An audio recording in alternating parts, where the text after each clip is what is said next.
Good morning, everyone. Thanks for coming out here in a short notice. As of this morning, I decided to do a coaching change here in Vancouver Canucks. Had a conversation with Bruce Badura this morning where I thanked him for what he did for the Canucks here over the year. Acknowledge his 1,000 games and 600 wins as a Vancouver Canuck. Trent Cull was let go as well. Those decisions are never easy. Trent has been here in this organization for a couple of years in Abbotsford and Utica.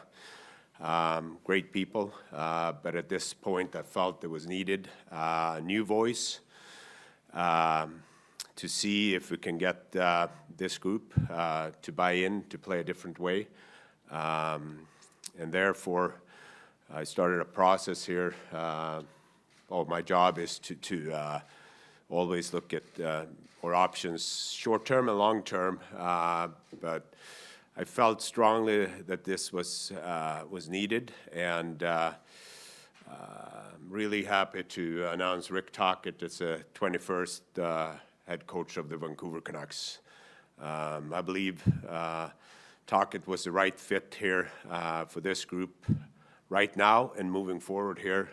His ability to communicate, to relate to the players, his ability to implement structure, accountability, and practice habits. And the biggest thing with when we start talking here was he asked me if this was a quick fix. And for me, it's not a quick fix. Where we are, it's a lot of work that needs to be done here. And everything starting how we prepared and how detailed we are in our practice. And very happy to welcome Rick Tocchet here. Thank you. Want me to go? Sure. Well, I'm so excited to be part of this, the Canucks. And it's funny, you do those bios as a player or as a coach, like PR guys, they give you what cities do you like to visit, or, where do you, your vacation home, and it's always, Vancouver's always in that mix it's always in my mix, even players mix, great restaurants, obviously the team, the fan base is very passionate, and it's a fun place to play as a visitor and a coach. So that was something that's attracted to me. Obviously my relationship with Jim and Patrik, they're first-class guys. When I was in Pittsburgh, they ran that thing first class. We had some success there. They know how I kind of tick, so that was another factor. Just the itch to get back in it. I've had a couple opportunities in the past, didn't take it, but this was something that I really looked hard at, and it excites me. There's some good pieces here. Got some really elite players. Got some role players that I think that can do a bit more, and we can get them in the lineup playing a little bit more. I think that's going to help. But overall, I'm just excited to be here. I know you guys got some questions, but I'm really excited to be in this city. Okay, we'll open up for questions. Murph, we can start with you. And hey, because Rick doesn't know who you are, could you please introduce yourself and say who you work for so that he gets an idea? Sure. Dan Murphy with Sportsnet. This is more for Jim, I guess. Why was Bruce's situation handled in this manner, and why wasn't something done sooner? Well, when you say handled in this manner, I take it it's part of all the speculation that was out there. So I'll do the abbreviated form of how it was handled. About a month ago, well, there's different meetings during the season, but leading up to this decision about a month ago, Patrik and Bruce and I had a meeting. We talked about where the team was at.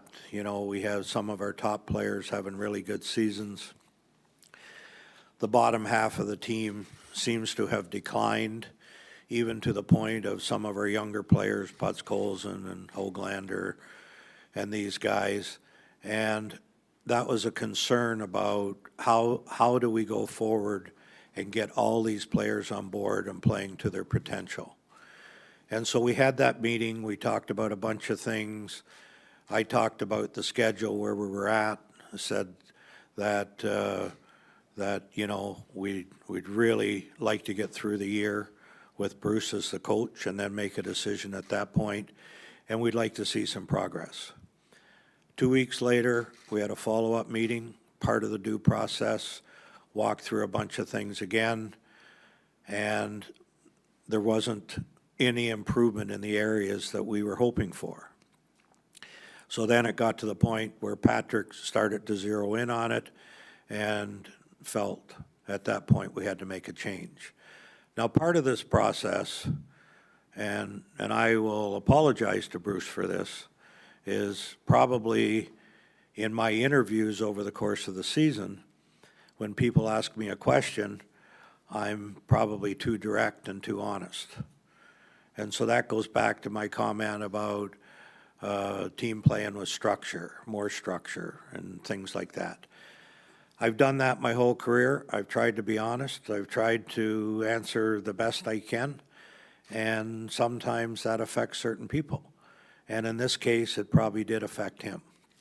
And I'm sorry I did that, and I've learned from it, so I've decided that I need to zip it. I'm not going to talk about the team. I'm going to let Patrik and Rick Tocchet talk about the team and just stay away from those things. But unfortunately, it's turned out the way it did. Nobody takes great pride in this. I've known Bruce for a long time. He's been a friend, and I feel very bad about it. And if I've offended anybody in the process, I apologize personally on behalf of the Canucks. Are you worried, Farhan Lalji from TSN. Are you worried at all that, like, the way it's played out, and certainly the explanation is good, but the way it's played out, this organization has become a bit of a national punching line right now, or punchline. It's been roundly criticized. There's executives around the league that are surprised it went that way. There are other agents and players that have expressed a level of concern. Are you concerned about not just what that looks like in the future in terms of trying to sell a vision, but even in terms of Rick getting acceptance in the marketplace just because of the residual effects from all of that? Yeah. Well, first of all, it's played out in a way that was out of our control, okay? We can only do our business the way we see fit, and we can't change our business based on speculation, okay? So there's all kinds of speculation out there. It's not any different than most situations in professional sports where a team is not winning as much as people would like, and there's speculation that there's going to be changes. If you go back to the last time there was a coaching change here, there was speculation about it, and the owner was talking to Bruce about coming here before there was a change made. So there's not a whole lot different other than what I've apologized for maybe being more direct with my comments over the course of the season. But you can talk about executives around the league, and you can always find people that are going to go against something. But I have had several calls, and I know a lot more than you do, from people that feel that this was really overplayed by everybody and by agents. And as a matter of fact, agents that feel very comfortable about the direction this is going. So when you began the process a couple of weeks ago, why wasn't Bruce let go then, and maybe the possibility of an interim head coach for a couple of weeks while you were trying to work things out with Rick? Because Bruce was under contract, like everybody is, until June 30th to coach the team, until otherwise notified. But it was the speculation that drove this. It wasn't us. Two questions. The first one for you, Jim. How much consideration was there, maybe especially after last Monday's press conference where you said that you had spoken with potential coaching candidates? Was there discussion just to replacing Bruce then and going with Mike Yeo or an interim coach for these last couple of home games? No. We never thought about that, doing it that way. And in hindsight, because some people are upset, maybe we should have done that. But again, it's what I just said. This is what happens with most coaching changes. There's discussions with potential people. We had discussions with people that said, we hope that we're not going to make a coaching change this year. And if we do, are you interested? That was what the discussion was, okay? And I'm not so sure that's a whole lot different than what happens in most cases. It just is, again, this took on a life of its own with all the speculation, and that's why people are upset about it. One question for Rick. I'm Ian McIntyre from Sportsnet here. Luke Shen said last night, and you're probably aware of how emotional a lot of the players were. He said, coaching is about relationships. You'd probably agree with that. Do you feel like you're going to have a challenge in the short term to maybe build relationships with players who may have a lot of hard feelings about how your predecessor left? Yeah, good question. I think regardless of how it went down, you have to have those relationships. That's a big part of what I want to do is build relationships. That's why we'll talk later. The guys that I brought with me, I'm a relationship guy. I was talking to Patrik about this and Jim, creating a safe environment with a trusting. Once you hit that locker room, guys feel safe and trusting, and that's part of what that's the type of guy Luke is too. Is he's a relationship guy. So that's as a head coach, as assistant coaches, you got to build relationships. You got to be by the coffee machine and ask these guys stuff. These guys want answers. There's a lot of whys in this generation, and the coaches have to have answers. And I call it a partnership, guys. I mean, it's if coaches can't be dictators anymore. There's got to be a partnership, and you got to give the players a voice. But there's also going to be some, hard rules too. The way you play the game. So yeah, I'm not worried about that part. That's just something I've always been good at. Relationships. I'm lucky around the league to have an unreal inner circle of good people that I bounce a lot of ideas on, and relationship is one thing that I think I'm good at. Brendan Batchelor from Sportsnet 650. Rick, there's been a lot of talk around this team about needing a bit more structure. When you look at the group that you're inheriting here, what does that look like to you going forward? Yeah, I don't want to, because it's hard as a new coach. I've been in this position before. I don't want to do something you're trashing the other. I'm not trashing anybody because, listen, Bruce's record, what a great guy, and all that stuff. So I feel bad for that part, but for the team in general, listen, you guys see it. I mean, PK is like, what is it, 30? I don't even know, is it 32 or something? And the goals against, that's something that we have to tackle. You can't win this game if you're going to be at the bottom of those categories. And with that, there is structure. There is some hard rules to keep the puck out of your net. Without sacrificing offense, don't get me wrong, but that's one thing we all know that's got to improve around here. Absolutely. Hey, Rick. Ben Kuzma from the Vancouver Sun and Province. I talked to Mike Johnson this morning, and he said, aside from your previous relationship with the gents at the table here, the fact that you were able to handle elite players in Pittsburgh, I mean, Sid, Gino, Chris, that probably gave you a leg up. I'm just wondering how that factors into coming here where you have OEL, Garner, Garland, and Luke in the room. Now, can you go to them as sort of, not so much confidence, but you've got guys in the room who you coached before. Can you lean on those guys initially to kind of spread the gospel? Yeah, absolutely. I'm going to need their help. Absolutely. I think especially in the practices, I have a certain way I like the team to practice, and those guys know how I like to practice, so I'll probably lean on those guys to hopefully, they should be doing it anyway, sometimes leading the drills, so I will rely on those guys to do that. Yeah, and I was lucky enough, like I said, to coach elite guys where, how do you, coaching Sidney Crosby is like, it's the best thing in the world. But I think with elite guys, though, they got to trust you, and they're going to ask a lot of questions. You better have answers for them. And you got to use your staff, too. Like, it's not just me. That's why you develop a really great coaching staff. Everybody knows their roles, and they're part of it. They got a big say in it. So I think that really helps, too, with elite players. Just a follow-up for me, that's totally different, but it speaks of Vancouver, Rick. You played in Philly, where the fans kind of eat their own when it comes to the sports teams.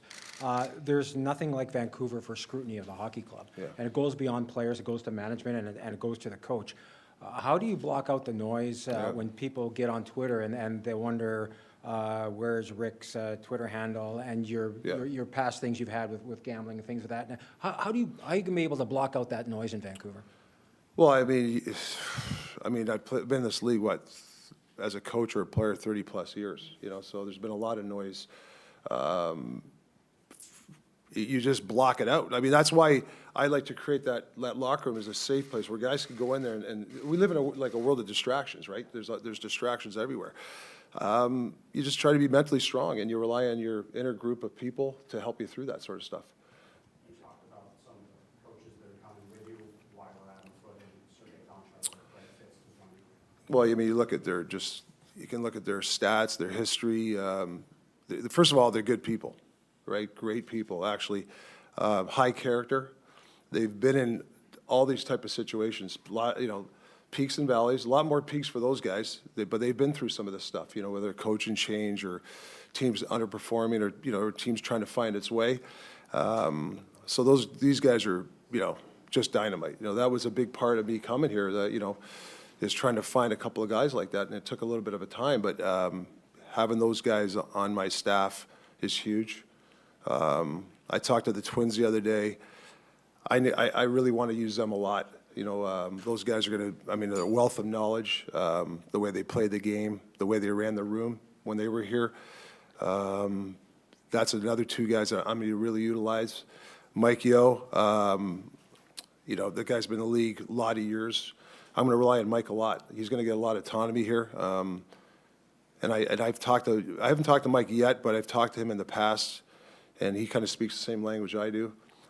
Jason King's a stay, and he's running the power play. The power play is pretty damn good, so you don't want to mess around too much. But he's also talked to Travis Green. He's a big fan of Jason King, and I'm really close to Travis.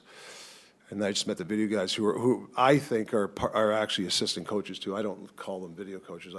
I like to call them the video/assistant coaches, so they'll have a lot to say. So that's the staff I try to develop, where the players know they're in good hands. For Patrik, what can you tell us about your discussion with Bruce this morning? And did you ask him for any feedback on how this had gone down and how he'd been treated? Obviously, this morning was a tough one. I met with Bruce and the entire coaching staff here at 9:30. Bruce and I have, an everyday relationship conversation about lineups, different roster decisions, and as Jim pointed out, we had a meeting here, I believe, over a month and a half ago, where we were and where we needed to be. Earlier this week, we had unfortunately, Bruce, actually, it was my fault where he missed the morning skate, I believe, against Tampa, where we were sitting in and talking. So I believe that Bruce and I, during the whole season, and even going back to last year, had a good relationship. Bruce was heavily involved in the makeup of the roster this summer. I relied on his input and how he wanted to play and how he wanted the lines. Same thing with the coaching staff. So he's definitely, him and I have definitely had a relationship here. Just for Jim, you talked about how speculation has driven this to some extent, but speculation usually would be like, here's a couple of candidates. It feels like the developments of this week have sort of been telegraphed dead to rights over the course of about 8 days. Is that disappointing for you? And at any point during this process of negotiating with Rick and landing your coach, did you consider maybe changing direction based on all of the pressure and chatter around the club? No, we're not. I'm not going to change direction based on speculation, not even knowing where it's coming from. We have to do our job the way we see fit. Sometimes we get it right, sometimes we don't. But no, there was never any thought of changing because, quite frankly, I don't follow it that close. People come to me periodically from within the organization and say, here's what's going on out there, or what somebody is reporting. But no, I'm not going to do my job based on that. And Rick, Thomas Drance, Sportsnet 650, and also The Athletic. After the Arizona job ended, you'd told Craig Morgan of the, well, I don't have it, maybe he was still at the Republic then, but you said leadership and stability were going to be two things that you really prioritized in choosing your next destination. You've had a great job in hockey working for TNT. What is it that you're seeing here, especially given the events of the last 10 days, that have made you eager to jump in and take this on? I mean, listen, the city and being a Canadian market, I've never been in that. So that, I have the itch and the competitiveness to be in this kind of, if you can win in a Canadian market, I mean, it's a pretty special thing. My relationship with Jim and Patrik over the years, knowing how they handled stuff in Pittsburgh and stuff like that, that helps. Obviously, my friendship with Travis Green, I've talked to him about, and he couldn't say anything. Everything was great, what he said about the market and stuff. So little things like that. I did my due diligence. Obviously, like I said, landing a couple of guys like that, Adam and Sergey, that really helped too. So there's a smorgasbord of all that sort of stuff that helped me, make that decision for sure. Rick, it had been reported that around the end of your time in Arizona that maybe you and OEL weren't necessarily on the same page. Can you address that and how you think you'll get along here? Yeah, I think that's a little overblown. You'd have to ask Oliver. I mean, last time I talked to Oliver about 9 months ago, 10 months ago, he was just talking about hockey in general. So I think we have a great relationship. He's played some good hockey for me in Arizona. He's been he's one of the nicest kids I ever met. He charity guy and stuff like that. Yeah, if we had our talks about his game, absolutely. Does that rub players the wrong way? Yeah. But I think if the player knows where he stands, and Oliver always knew that, they respect that. So I think it's a little blown over proportion. Obviously you've had your talks with him and stuff like that, but yeah, it's fine. Follow up from Ben earlier. Why did you delete your Twitter account? Well, I had it for when I was on your side, when I was at TNT. It was more of like, promoting all that stuff. And now as a head coach, time to get rid of it, Rick, Armendale from the Athletic. When you think back to your time with Arizona, I think you've developed a reputation, obviously in terms of your structure and playing defense first. I think on the other side of the ledger, there was maybe some people would say, oh, there's an offensive creativity. Yeah. But given the personnel you had in Arizona, maybe more defensive-oriented personnel, not a lot of high-end scoring forwards. Just kind of curious, how much of the style you employed in Arizona was determined based off the fit of your personnel, and how much of it was based off your preference for the way you want your teams to play? Yeah, good question. I think when you take a job like that, you got to, you look at your roster. We had a lot of young guys, the Kellers of the world are 19, 20 years old, and you could see those guys are skilled guys, but game management is something that they have to kind of learn. There's nothing worse when you're in a rebuilding team and you're getting your ass kicked, 6-2. There's nothing worse. So I felt with the staff and the management, if we acquired Darcy Kemper and Ranta, who played very well for me.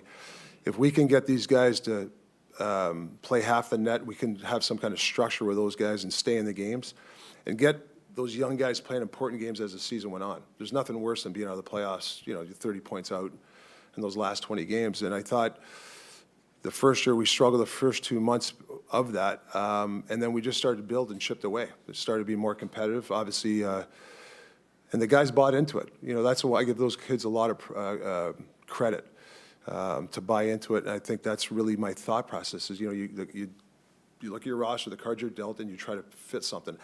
And I don't think it's fair, like offensive creativity. Like I know all the D dives and weak side D go down. I never discourage that. You just got to make sure that it's calculated, and you got to, I don't like river hockey. You can't win river hockey. You look at the Colorado Avalanche. I did their whole series last year with TNT, and the way they adjusted, the way McKinnon, those guys played down the playoffs was spectacular. Short shifts. I thought Bednar did a hell of a job. So I learned a lot from even watching those guys. That's kind of my thought process when I was in Arizona. You mentioned you had a lot of young players there, 5 first-round picks during your first season, and a lot of guys even in the 20 to 22 range when you think about guys like Anthony Duclair and on and on. When you look back at the young talent that you had to work with, how do you think you fared in developing those guys, and what lessons have you learned that you can maybe carry forward here? Yeah, I think when you have young players, you got to go through that growing pains. Hopefully by the third or fourth year, they've caught what you've seen and they start to perform to the level that they want. So, yeah, I think it's fair. I mean, is there something different I would have done? Maybe, I don't know. But I think I was fair, and I think those guys are, most of those guys are playing pretty well now. So, hopefully you're part of that. But those guys are great kids too. They listened, and which was nice. They did.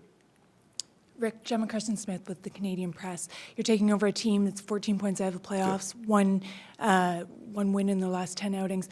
What does success look like for you heading down through the rest of the season here? Yeah, that's the big elephant in the room, right? Like all these different things. To me, and I know it's an old saying, but small bites at a time. We just got to go in every day, take a bite here. You can't swallow that elephant in one bite, right? So I think really slow things down.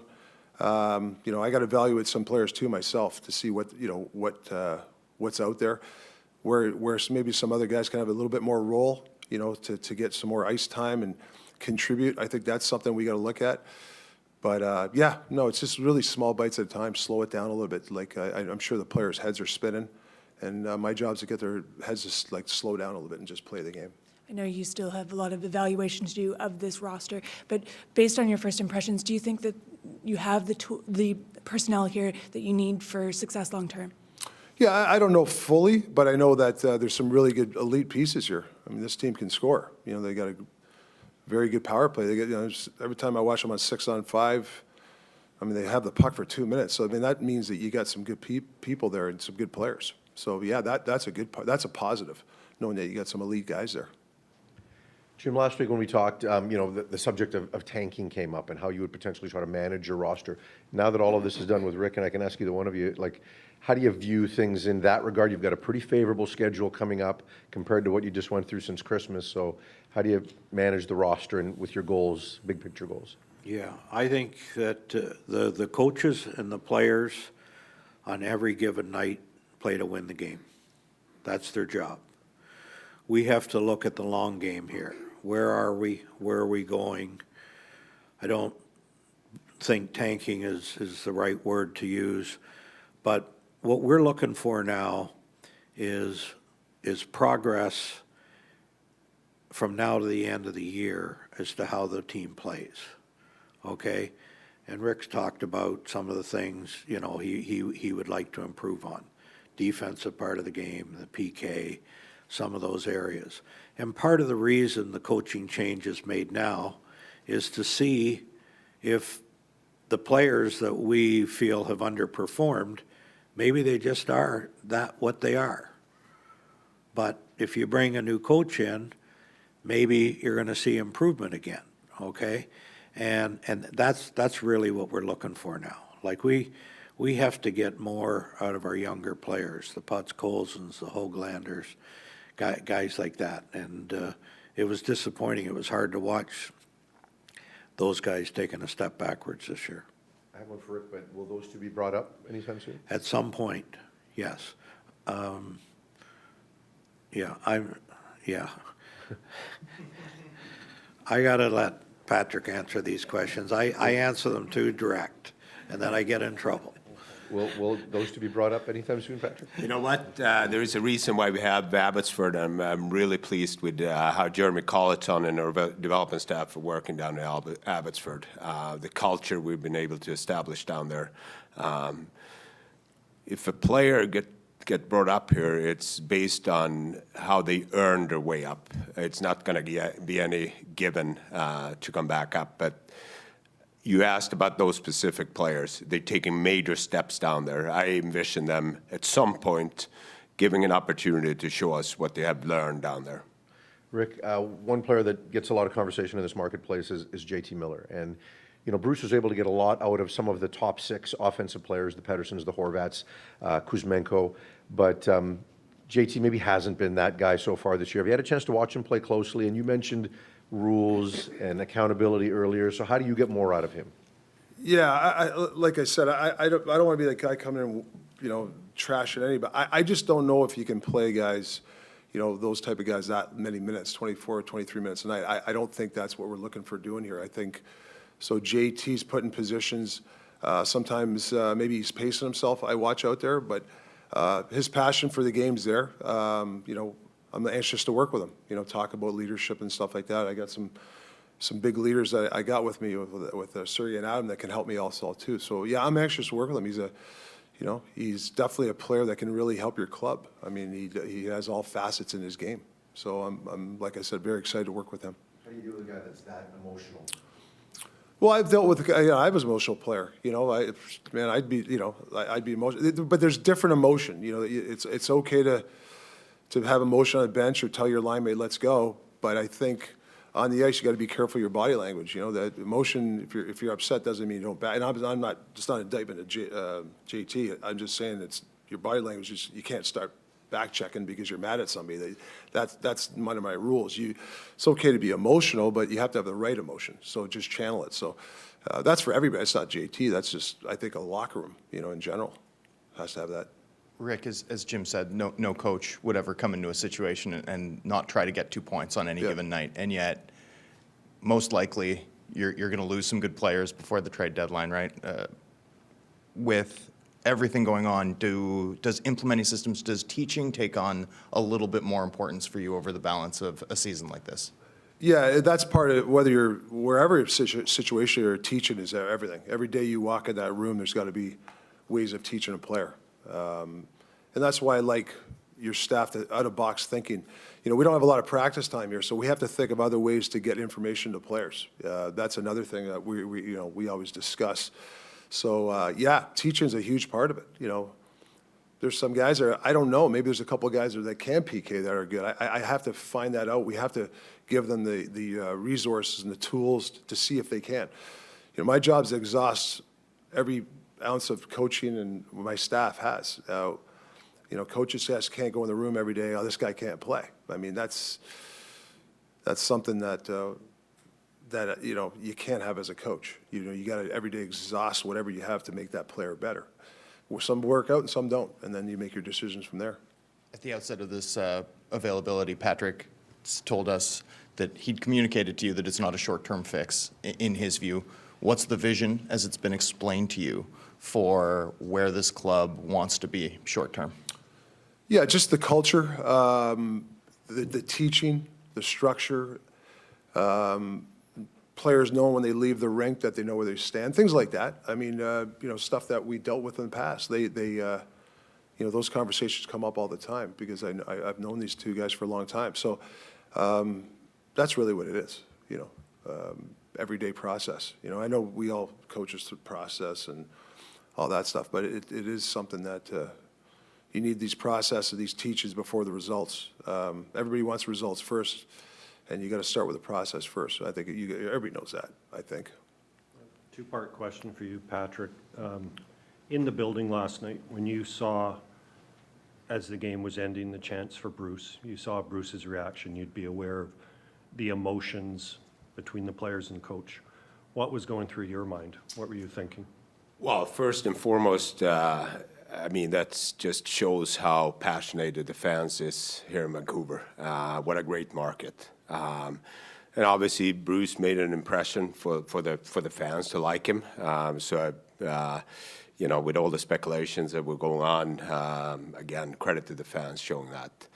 I think based on the information I got, it was emotional for the players. But again, this is a decision that based on results and based on a process and where we are right now and where we want to move forward here. This is not something we came up with, you know, last week. This has been on top of my mind here since I took the job and where we envision this club going. And with the anger, I think not so much about the change itself or Rick coming in, but just how it was handled. Do you worry that you now may have a hard time earning back the trust or belief from fans in the organization? I believe Jim answered that question early on, right? Or I have no. I mean, hey, I believe the fans here and the city of Vancouver is missing a banner up in the rafter. that's what they're waiting for, right? Winning hockey games. I think that's what the fans want to see. And I believe the fans want to see a team that competes every night and play in the right way.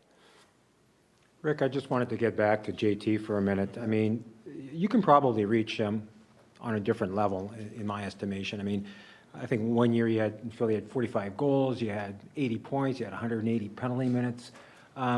He's such a high risk, high reward, and can be a high maintenance guy. Do you think the fact from what you went through in your career that you can maybe reach him on a different level?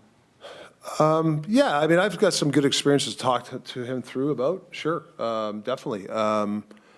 Yeah, high risk, high reward, all that sort of stuff. I think, you know, and I'm not just talking about JT, I'm talking in general, there's been a lot of, this year, you guys know, like we talked about this in TNT, these guys ask me every day about it, why is the goals changed? Like it's 2-goal lead, it's like all year it's been like that. And I think, personally, I think the skill level is at all-time high in the league, but the game management hasn't caught up. So I think that's something I'd like to talk to the players about. You know, whether it's JT or whoever, the core group and the players, like, can we get better at game management? And I think that's something that will help. And it will help JT. Like, there's a certain time to, you know, sometimes you got to live for another shift. Everything can't be high risk. You know, you're up 3-2. You know, if the play's there, make it, but you can't throw pucks in the middle. And I'm not just, like I said, I'm not picking on JT. I'm just talking in general. That's my philosophy. So, yeah. Hopefully. Sometimes less can be more when it comes to managing minutes, but when you've got players, elite young players like Pettersson and Hughes, when you look at that and you look at their minutes, do you go, well, that's predicated on the fact they're so young and they're so good, and you don't worry about that, or do you think you need to tailor their minutes? Well, I think you have to tailor minutes. I'm not sure in today's game, if you want to win, you can play 24 minutes, penalty kill, power play, 5-on-5, 6-on-5. I mean, I think what happens, you get in a habit of pacing yourself. You know, I've coached some elite players. Sidney Crosby plays 19 to 20 minutes. He's probably the, you know, like I said, don't get me wrong, there are going to be times when elite players are out there and you're going to use, you know, but I think in the long run, the long game like we talked about, you got to have a 4-line team that can play, you know, 6 defensemen, you know, whoever, you know, and the guys that are coming in that they're ready to go. I think that's the way you play it. So minutes are predicated too on how you play too, and how your effort. It just doesn't. You're not guaranteed. Hey, this guy gets this thing. It depends on a lot of different things. You know. Question, I guess, is for Jim or Patrik. Seems like you're passing them to Patrik a little bit more here, but I think the fan base right now feels that the process in a lot of things over the past feels like 10 years has been difficult for them to latch on to what the direction of this organization wants to go in. Jim, you mentioned a retool when we talked to you last week. Patrik, why should the fan base believe that that is a direction? And what are you guys going to do to make it retool instead of a long-term 4 or 5 year rebuild to get this team rebuilt to being competitive again? Well, starting off with, you know, you have some really young, good players here. And when I came in here, and what I envisioned was to establish a culture and a standard for a championship team. And, you know, part of it is starting in Abbotsford, what we want to do, how we want to create that environment down there. So the young players are building their foundations to be successful at this level. And Jeremy Colleton was a big piece coming in here, understanding where we want to be and what's needed to be done. We were able to add some quality people on our development staff to work with all those young players. And nothing's going to be handed for granted here for the players. I think you know, we want to put players in a position to succeed. Every decision is going to be to put a player in the lineup, regarding if it's in Abbotsford or up here, in a position to succeed. We're a young team. We continue to building, and big part of this process is to bring in the character of the coaching staff here with Tocchet and Sergei and Adam Foote.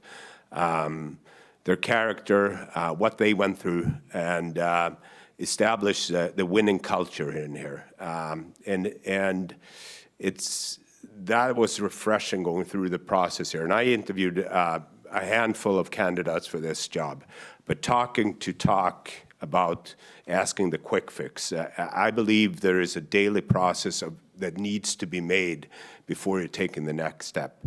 And what I mean by that is that we need to emphasize on how we practice and how we behave every single day. And if we do that, the things on the ice will be easy for the players. And I failed to create this environment for the players. So when they're walking into Rogers Arena, they should feel safe. They should know what their expectations are every single day. And I felt about that because I only think we use 2/3 of the team here. I think there's other players in this locker room that is capable of doing more. And my job is to provide a coaching staff with a 23-man roster, and the coaches' staff are making the lineup decisions. But don't get me wrong, I will challenge Tocchet and his staff every single day about decisions they're going to make. And that's the communication Tocchet wants to have. He wants opinionated staff members around him. He's not the smartest guy in the room, and neither am I.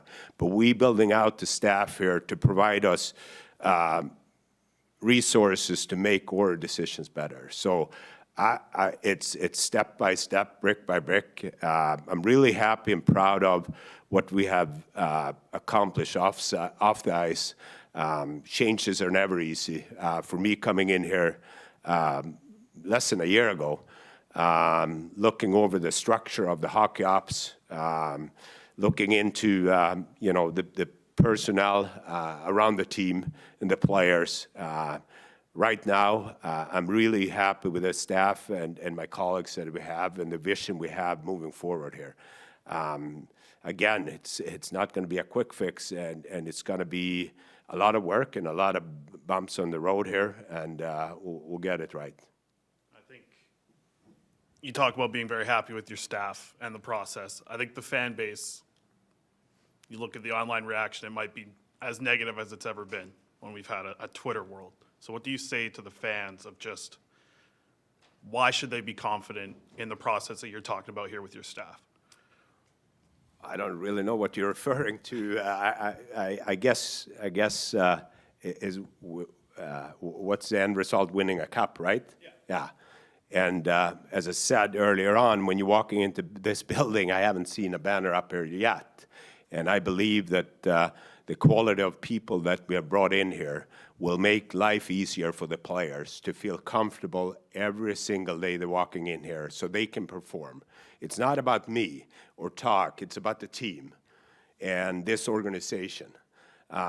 We need to provide the players all the solutions and all the tools to make them better. And if each individual get better every day, the team gonna get better. Rick, what about the challenge in the short term here, coming in mid-season, 1 practice day tomorrow, and then 3 games in 4 nights? Yeah, I was talking to the guys about that. You can't go in there and start, whatever you think there's holes in, put the finger in the dike type of thing. You just gotta take small bites, like I keep talking about. I'm going to rely on Mike Yeo a lot and Kinger about certain stuff. But I'd like to know how they play certain ways. How do you play the rush off this? Is it strong side defense on a PK? Is like I have to, I've watched a little bit, but I want to get their feeling. Tackle one thing tomorrow. Obviously, first day tomorrow is build relationships. The next day, build relationships, and then keep going every day. Think of different ways to build relationships, Might have to have a couple more meetings on the plane, when we have these plane rides. Like, you got to think outside the box that way, make some phone calls, some dinners, lunches. That can be fast-tracked, but you can't fast-track some other stuff. You just got to take small bites at a time. And in terms of Sergei Gonchar coming in, how would you describe how his role is going to look? I would imagine he's not going to be a full-time assistant behind the bench. No, he won't be. But what Sergei, when he's here, when he's not, we'll have some scheduled Zoom meetings with some players. I know in the past, players will reach out to him personally and talk about certain things. So on that part, he's full-time mentally. When he's physically here, we haven't talked, 10 days or 2 weeks. We haven't really set an exact number. Maybe he meets us on the road, but I think it's important that that they understand that he's a phone call or a Zoom call away. I mean, you can teach anywhere nowadays. So, Particularly with both Adam and Sergey, how valuable do you think they could be for a player like Quinn Hughes? huge. I mean, I wish these guys were, 15 years younger. They'd be in the lineup tomorrow. I mean, yeah. They'd be going against Kane and Taves. The same thing with Adam, those two brains together, you got both played the game a certain way and it makes me better too. They'll bring up stuff to me, I'm like, oh man, I didn't even think of that. So, and they're going to work fabulous together, like 1A, 1B type of guys. Rick, what's your philosophy on top players killing penalties? Because you mentioned tailoring minutes, and for example, Pettersson and Hughes, they didn't kill penalties under Travis, but they've done it more recently under Bruce. Where is your kind of stance on that? I think you got to be careful. It depends on certain situations. Listen, we got to get some other guys penalty kill. I'm going to be straight up, honestly. I can't keep rolling those guys out. And I'm not saying it hasn't worked in the sense by the ranking. I want those guys to have some juice on the other end. I want them to be able to track hard. You're playing a McDavid. You need juice when you play him. You can't pace. And I'm not blaming those guys, and I'm not blaming the coach. It's just, that's my philosophy. You got to get some good guys that know the details of penalty killing, and I think that from day one, we got to start to teach some of these guys.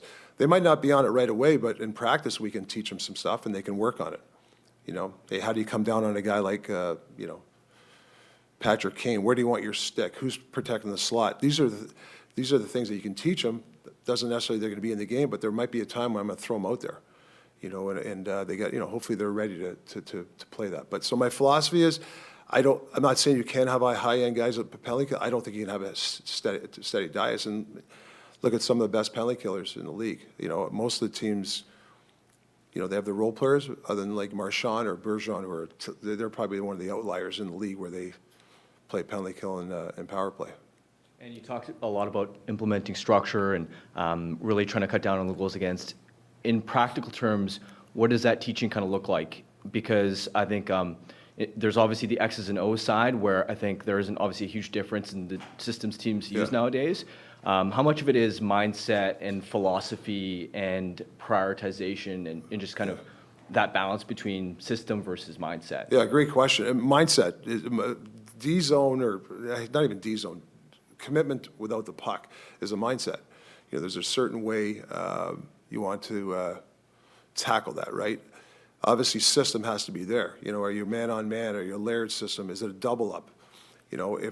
Who's got the slot in these situations? If the D dives, who's got who?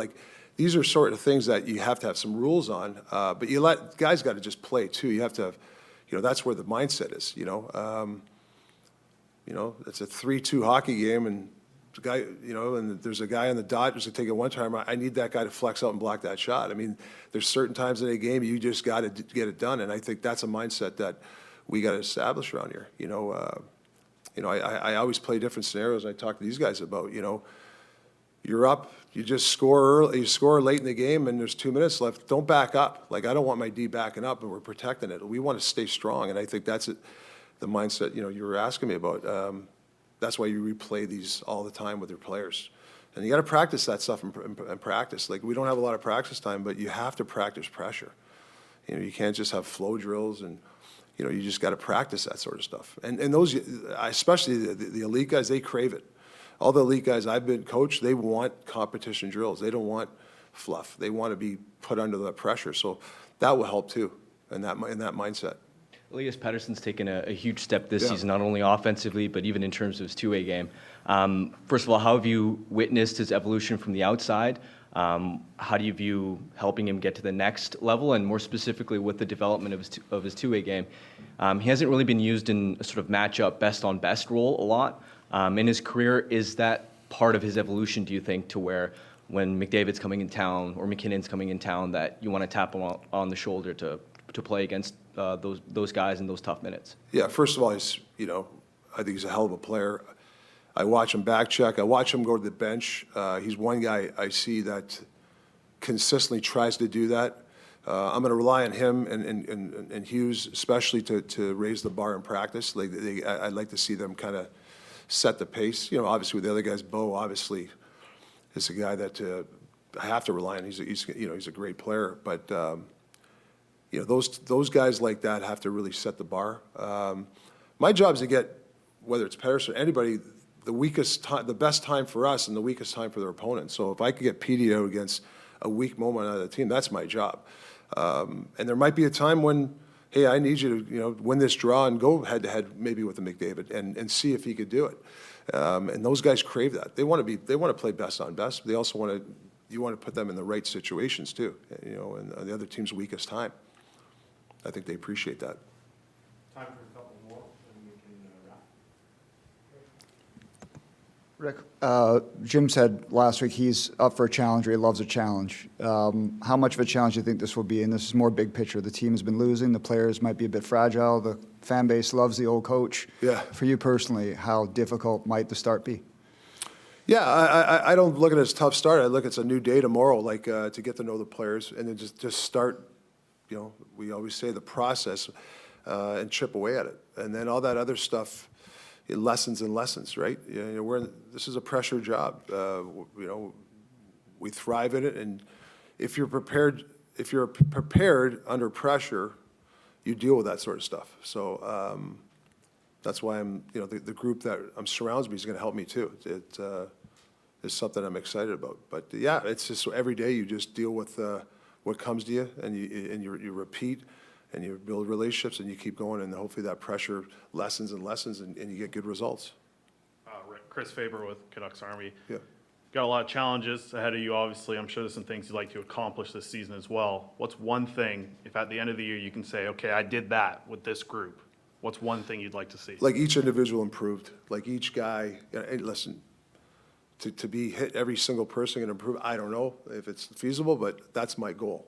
Where at the end of the year, this guy improved to whatever it was, whatever, whether it's his skating or his decision-making, made him more competitive.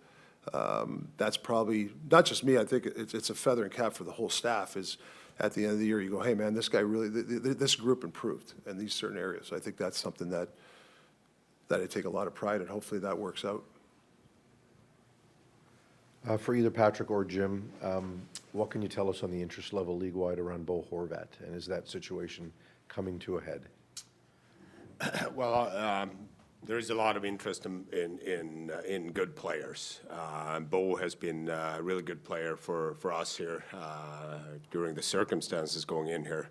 I couldn't tell you either way. I'm still talking to his agent, and we'll see where it goes. Will you at any point allow his agent to talk to other teams? I believe that's a discussion between me and his agent, if that's would occur or not.